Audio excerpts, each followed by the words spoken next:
Hi, good morning everyone. This is your Hap Mama in Japan. Ang panibagong araw ng aking buhay dito sa Japan. Alam niyo na, multitasking ma'am, ito ang ginagawa ko sa araw-araw. O di ba, Wonder Woman yan. Dahil time is gold, pwede na nating maging speed ang ating oras. Sa isang araw, madami tayong ginagawa. Ganyan ako ka-busy. Hindi lang talaga halata. So pagkatapos yun, syempre, malilinis muna tayo ng bahay.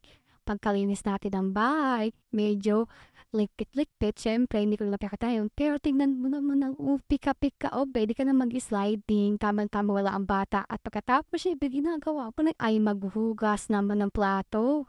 Dahil itong anak ko kahit sabihin ko, may katawan ng taglay, kahit turuan mo ay maghugas. So, pagkatapos, ayan na, pika-pika, di ba? Pwede ka na muna lamin daw. Salamin, salamin, salamin. Salamin, o di ba? Kinis, ganda sa'yo, o.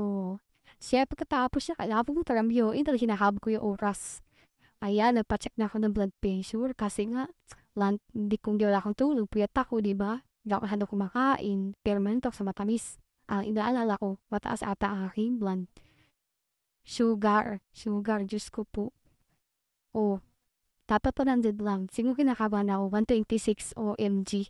So pagkatapos umuwi muna ako ng bahay dahil parating na yung anak ko, kailangan ko na magluto ng pagkain niya.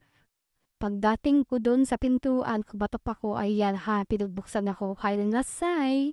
At nagluto na agad ako ng pagkain niya, ayan. O, di ba, sarap yan. So, pagkatapos naalala ko, meron pala kaming 4 p.m. na appointment sa dental clinic. Kailangan na yung pagpunta do kasi papaklining ko na yung ipin niya. Kasi every 3 months talaga napupunta kami dyan, kailangan. Kasi alam niyo, ang mga bata, laging kumakain ng matamis, kailangan talaga ingatan yung ipin. Hirap na, 'di ba? Takot takot siya, ayaw naman niya sisirain ipin niya, hindi naman. Oh, hindi, linis lang yan. Abado ka, gusto mo lang yun, hatabi ako ang magpapalinis. Ikaw talagang bata ka. Oh. Pagkatapos, naligo naman ako, ayan. Papunta na ako ng at kikitain ko na customer ko na 6 p. At hinuntay ko naman siya, wala pa siya. So, ayan, pagkatapos bigla na dumating, ayan, nag-order na kami agad ng sashimi, ang paborito natin, ang paborito ng inyong hot mama. O ayan, di ba? Ay tayo busog, kailangan natin kumain. Siyempre, biyaya yan, no? Di ba? Itadakimasu, tikman na natin. Isang subo para sa iyo, kumaring marites. Ayan.